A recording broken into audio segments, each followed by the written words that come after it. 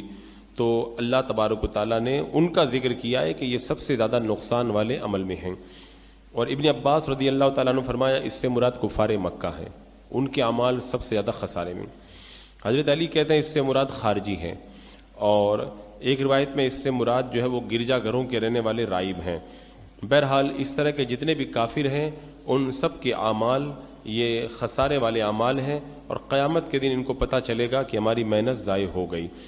اللہ تعالیٰ آگے ارشاد فرماتا الذین ضل سعیہم فی الحیاۃ الدنیا وہم یحسبون انہم یحسنون صنعا. ان کی جن کی ساری کوشش دنیا کی زندگی میں گم ہو گئی، وہ اس خیال میں ہے کہ ہم نے اچھا کام کر رہے ہیں، لیکن ان کے اعمال کی قیامت کے دن کوئی حیثیت نہیں ہوگی، بلکہ ان کے لیے آگے حکم آ رہا ہے کہ قیامت کے دن ان کے اعمال کا کچھ وزن ہوگا ہی نہیں. اور اس کے اندر اب مختلف گروہ شامل ہیں. ایک تو اس میں وہ لوگ ہیں جو لوگوں کو دکھانے کے لیے کام کرتے ہیں، تو وہ سمجھتے ہم نے کچھ کیا ہے. قیامت کے دن جب اللہ کی بارگاہ میں جائیں گے تو ان سے کہا جائے گا کہ تم جن کو دکھانے کے لیے عمل کرتے تھے انہی کے پاس جا کر کے ان کا اجر لے لو، میری بارگاہ میں تمہارے لیے کوئی اجر نہیں ہے. اسی طرح گستاخ انبیاء، گستاخ صحابہ اور گستاخ اولیاء، یہ بھی سمجھتے ہم نے بڑے بڑے مدرسے بنائے، بڑی بڑی یونیورسٹیاں بنائی، بڑے اجتماع کیے. قیامت کے دن پتہ چلے گا کہ ان کی گستاخی نے ان کے سارے اعمال کو برباد کر دیا، اور ان کے اعمال کا جو ہے وہ قیامت کے دن کوئی ان کی حیثیت نہیں ہوگی. اسی طرح بہت سارے وہ لوگ جیسے باطل کو اپنا پیشوا بنائے ہوئے ہیں، یا اسی طرح اہل عداوت ہیں جو اللہ والوں سے عداوت رکھتے ہیں، ان سب کے اعمال کی قیامت کے دن کوئی حیثیت نہیں ہوگی. اللہ تعالیٰ نے فرمایا اولئک الذین کفروا بآیات ربہم ولقائہ فحبطت اعمالہم فلا نقیم لہم یوم القیامۃ وزنا. یہ لوگ ہیں جنہوں نے اپنے رب کی آیتیں اور اس کا ملنا نہ مانا، تو ان کا کیا دھرا سب برباد ہے. تو ہم ان کے لیے قیامت کے دن کوئی وزن نہ قائم کریں گے. یعنی قیامت کے دن میزان کو قائم کیا جائے گا جس میں بندوں کے اعمال تولے جائیں گے. اب بندوں کے اعمال تولے جائیں گے، اہل سنت و جماعت کا یہ عقیدہ ہے کہ وہ ایک محسوس جسم ہے، ایک ترازو ہے جس میں قیامت کے دن بندوں کے اعمال کا وزن ہوگا، اور یہ بندوں کے جو اعمال تولے جائیں گے حضرت آدم علیہ السلام کی نگرانی میں یہ کام ہوگا. اور تولنا یہ کون کرے گا؟ یا تو حضرت جبریل علیہ السلام وزن کروائیں گے، اور یا پھر حضرت ملک الموت کے سپرد یہ کام ہوگا. اس کا جو نیکیوں والا پلڑا ہوگا وہ دائنی طرف ہوگا جنت کے مقابل، اور جو برائیوں کا جو پلڑا ہوگا وہ بائیں طرف یعنی جہنم کی طرف، جہنم کے مقابل میں ہوگا. اور اس ترازو کا معاملہ یہ ہوگا، دنیا میں جب کوئی چیز وزنی ہوتی ہے تو پلڑا نیچے جاتا ہے اور جو ہلکا ہوتا ہے وہ اوپر اٹھ جاتا ہے، لیکن اس ترازو کا معاملہ الگ ہوگا. وہاں پر نیکیاں جس پلڑے میں ہوں گی اور وہ بھاری ہوں گی تو وہ پلڑا اوپر اٹھے گا، اور جو ہلکا ہوگا وہ نیچے جھک جائے گا. تو دنیا کے ترازو کی برخلاف جو ہے وہ اس ترازو کا معاملہ الگ ہوگا. اب وہاں پر جب اعمال کا جب وزن ہوگا تو بہت سارے تو ایسے اللہ کے بندے ہوں گے جن کے اعمال کو تولا ہی نہیں جائے گا، بغیر حساب کے اللہ تعالیٰ ان کو جنت کے اندر داخل فرما دے گا. جیسا کہ ایک روایت میں ہے کہ 70,000 لوگوں کو اللہ تعالیٰ بے حساب کے جنت میں داخل کرے گا. اور بعض روایتوں میں یہ کہ ان 70,000 میں سے ہر ایک کے ساتھ میں 70,000 ہوں گے.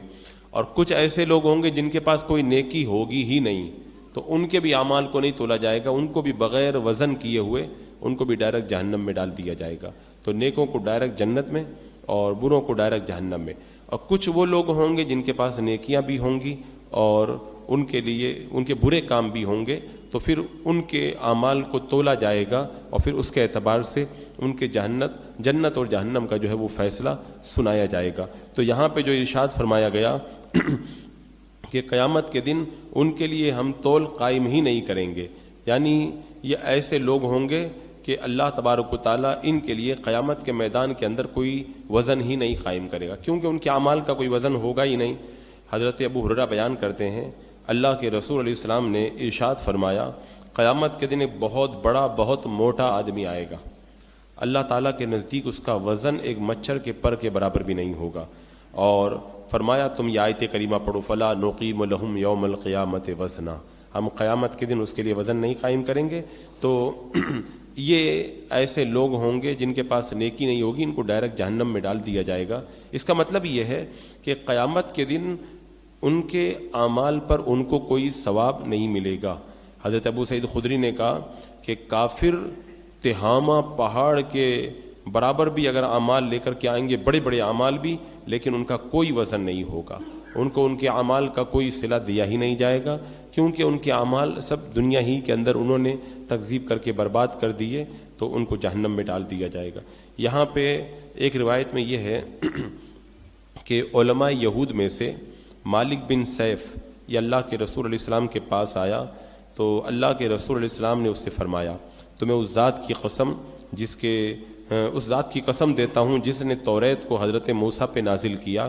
کیا تم نے توریت میں یہ پڑھا ہے کہ اللہ تبارک و تعالیٰ موٹے عالم کو پسند نہیں رکھتا ہے؟ تو وہ چونکہ آیا تھا یہودی، وہ بہت موٹا تھا، تو آپ نے کہا کہ توریت میں کیا تم نے پڑھا ہے کہ اللہ تعالیٰ موٹے عالم کو پسند نہیں کرتا؟ جب اس نے سنا تو غصے میں ہو گیا اور کہنے لگا کہ اللہ تعالیٰ نے کسی انسان پہ قرآن نازل ہی نہیں کیا ہے، یعنی اللہ کے رسول نے اس کو ایک صحیح بات بتائی تو غصے میں آ کے کہنے لگا کہ آپ اللہ کے نبی نہیں ہیں، اللہ نے آپ پہ قرآن نازل ہی نہیں کیا ہے۔ اور حضرت عمر رضی اللہ تعالیٰ عنہ نے فرمایا کہ تم زیادہ مقدار میں کھانے اور پینے سے بچو، کیونکہ زیادہ کھانا یہ جسم کو فاسد کرتا ہے، اس سے بزدلی پیدا ہوتی ہے اور اس سے نماز میں سستی پیدا ہوتی ہے۔ تم کھانے پینے میں درمیانہ روی اختیار کرو، یعنی نہ بہت کم کھاؤ نہ بہت زیادہ کھاؤ، کیونکہ اس سے درمیانہ روی اختیار کرنے سے جسم کی اصلاح ہوتی ہے اور فضول خرچی سے بچ جاتے ہو۔ پھر فرمایا بے شک اللہ تبارک و تعالیٰ موٹے عالم کو ناپسند فرماتا ہے۔ تو یہاں پہ جو فرمایا نا حدیث پاک میں کہ یہ موٹا آدمی آئے گا، اس کے لیے قیامت کے دن جو ہے کوئی وزن ہی ہم قائم نہیں کریں گے، تو چونکہ اس نے اپنا مقصد صرف کھانے پینے کو بنایا، اپنی آخرت کے لیے اس نے کوئی تیاری نہیں کی۔ اور ایک روایت میں اللہ کے رسول علیہ السلام نے ایک موٹے آدمی کی طرف دیکھا اور تو اس کے پیٹ کی طرف اشارہ کر کے اللہ کے رسول نے فرمایا یہ کھانا اس پیٹ کے علاوہ کسی اور چیز کے اندر ہوتا تو زیادہ بہتر ہوتا، یعنی یہ حساب سے کھاتا اور اتنا اپنے پیٹ کے اندر نہ بھرتا تو یہ زیادہ اس کے لیے بہتر ہوتا۔ اور اس کی ایک وجہ یہ ہے کہ جو آدمی زیادہ کھاتا پیتا ہے، جو موٹا ہو جاتا ہے، تو پھر آرام پسند ہو جاتا ہے اور پھر وہ اپنی خواہشات اور اپنے نفس کی بندگی میں لگ جاتا ہے، اور بہت سی مرتبہ ایسا ہوتا ہے کہ پیٹ بھرنے کے لیے حلال اور حرام کی تمیز بھی باقی نہیں رکھتا ہے۔ حضرت ابو ہریرہ رضی اللہ تعالیٰ عنہ بیان کرتے ہیں ایک شخص بہت زیادہ کھانا کھاتا تھا، پھر وہ مسلمان ہو گیا تو وہ بہت کم کھانے لگا۔ اللہ کے رسول علیہ السلام سے جب اس کا ذکر ہوا تو آپ نے فرمایا مومن ایک آنت میں کھاتا ہے اور کافر جو ہے وہ 7 آنتوں میں کھاتا ہے، اس لیے پہلے یہ زیادہ کھاتا تھا، اب اس کا کھانا جو ہے وہ کم ہو گیا۔ تو یہاں پہ اللہ تعالیٰ نے فرمایا قیامت کے دن ہم ان کے لیے وزن نہیں قائم کریں گے۔ تو ایک حدیث میں چونکہ بتایا گیا تھا کہ وہ موٹا آدمی لایا جائے گا، اس کے لیے وزن نہیں ہوگا، اس کا یہ مطلب نہیں ہے کہ جو بھی موٹا ہو اللہ تعالیٰ کو ناپسند نہیں، یہاں پہ اس کو ناپسند کہا گیا ہے جو غلط طریقے سے حرام طریقے سے خوب کھاتا ہو یا حلال طریقے سے کھاتا ہو لیکن اتنا کھا لیتا ہو جس کی وجہ سے عبادت میں سستی پیدا ہوتی ہو، غفلت طاری رہتی ہو، آخرت کو زیادہ یاد نہ کرتا، آخرت کو بھول بیٹھا ہو۔ ورنہ اگر آدمی اپنی خواہش کے مطابق جس طرح ضرورت ہے اتنا کھاتا رہے اور پھر بھی اگر موٹا ہو جائے تو اس کے اندر کوئی حرج والی بات نہیں ہے۔ ہاں یہ ہے کہ وہ کھانے کو اپنا مقصد نہ بنائے بلکہ اپنی آخرت کی بھی فکر کرے، تو ان کے لیے اللہ تعالیٰ قیامت کے دن وزن نہیں قائم کرے گا۔ کافروں کے لیے کیوں؟ ذالک جزاؤہم جہنم بما کفروا واتخذوا آیاتی ورسلی ہزوا، یہ ان کا بدلہ ہے جہنم اس پر کہ انہوں نے کفر کیا اور میری آیتوں میرے رسولوں کی ہنسی بنائی۔ تو یہ اللہ اس کی رسول کا انکار کرنے والے لوگ ہیں، ان کو اللہ تعالیٰ یہ سزا دے گا، لیکن اگر ایمان والا ہے تو اللہ تبارک و تعالیٰ اس کو کیا دے گا، اس کا ذکر آنے والی آیات کریمہ کے اندر آ رہا ہے۔